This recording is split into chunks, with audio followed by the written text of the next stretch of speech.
Hi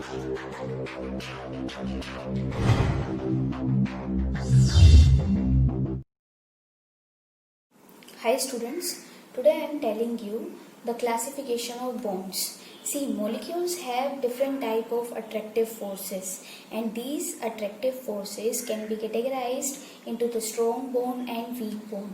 So strong bond can be like ionic bond, covalent bond, coordinate bond and metallic bonds. And weak bonds, weak interaction, they can be like hydrogen bond interaction and van der Waals forces of interaction. Now for chemical bonding chapter, generally we need this ionic bonding, covalent bonding and sometimes we need the coordinate bonding. So here in this video I will tell you about the ionic bonding, covalent bonding and your coordinate bonding, right? So let's get started with the ionic bonding. As the name suggests, ionic bond means this is made by some ions, right? So these type of attractive forces, they are developed between an electropositive atom like metals, group 1, group 2, right? Alkali metals, alkaline earth metals and electronegative atom like group number 17 or 16 and 17 atoms. Right, so the interaction between electropositive atom and electronegative atom, so it is like of your ionic bond, and the thing is this will be due to the complete transfer of electrons, right? So the simplest example of the ionic bond is NaCl.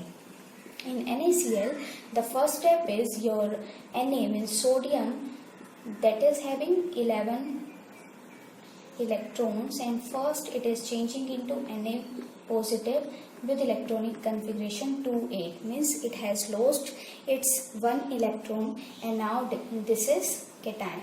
The second step is your Cl with electrons 287, it will gain one electron and it will form Cl negative with electronic configuration 288. And the last step is, now we have these two ions of opposite charges Na positive and Cl negative. When they will come close, when they will come in contact, so there will be some interaction due to the opposite charge and this will be called as ionic bond, right? So this is your ionic bond. Now I will tell you there are some factors which affect the formation of ionic bond. The first factor is ionization energy of your electropositive atom. So for ionic bond, your ionization energy should be low. If the ionization energy should be low, so easily you can get your cation. Ionization energy should be low. The next factor is electron affinity of the electron negative atom. So electron affinity should be high, because if the electron affinity should be that will be high, then your electronegative atom that will easily gain one electron and that will form an ion, right? And the last factor is lattice enthalpy. Lattice enthalpy or lattice energy, that should be high. Lattice enthalpy depend upon the charge of ion and the size of ion. That should be high, right? Actually, this lattice enthalpy is directly proportional to the charge on ions and it is inversely proportional to the size. So these are the three factors: ionization energy of the electropositive atom, that should be low; electron affinity of the electronegative atom, that should be high; and lattice enthalpy. If your lattice enthalpy is high, then these are the factors which will favor the formation of ionic bond, right? The next is your covalent bond.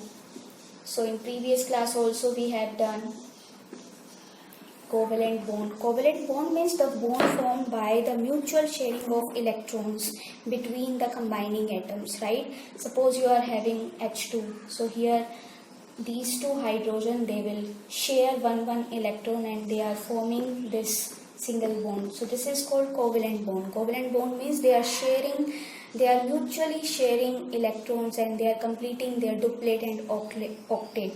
So this is all about your covalent bond. Now the thing is that we have covalency. What is the covalency? So covalency means the number of electrons shared by an atom to complete its octet, right? If you will take the Cl2 molecule, so covalency of the Cl is 1 because Cl is sharing only one electron with the other chlorine, right? Now the thing is the shared pair of electrons, suppose this is your chlorine molecule, this is single bond and this is made up by these two electrons. This is the shared pair. So here this shared pair of electrons should have opposite spin, right? If one is clockwise, then it is the must condition that second electron should be anti-clockwise, right? Now the thing is, if the atoms, they are sharing two electrons, then that will be called your single bond. That will be called your single bond. Single bond is represented by this 1 dash. If they are sharing 4 electrons, then that will be called your double bond, and that will be represented by the 2 dashes. Then if they are sharing 6 electrons between them, it will be triple bond and it will be represented by 3 dash, right? So these are the type of bond: covalent bond, single bond, double bond and triple bond. All the information you have got in the previous class in the chapter 4, carbon and its compound. Now the last type of bond I will describe you, that is your coordinate bond. So coordinate bond is a special type of covalent bond.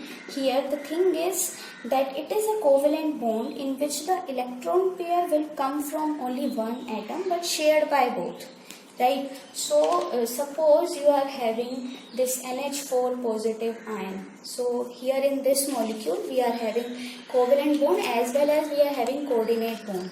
So the thing is, here the species which is giving you that electron pair, that will be called as donor, and the species that is accepting that electron pair, that will be called as acceptor. So electron pair will go from donor to acceptor. This is the representation. Now the thing is, suppose you are having this NH4, so this will be formed by like this. NH3 has this extra electron pair, and the H positive, this electron pair will go from NH3 to H positive. So this is the representation, and more accurately you can represent it as, this is your NH3, okay, this is your NH3. Now this is H positive, so this electron pair will go towards the H positive. So this is your coordinate bond. The electron pair that is donated by this NH3 and both the two electrons, they are going towards the H positive, right? So it is given by only one species but the shared by both species. That is called your coordinate bond, right? So students, if you like this explanation, please like, share and subscribe our channel, and you can join our Facebook group that is by the name Chem Club. The link is given in the description box. Thanks for watching.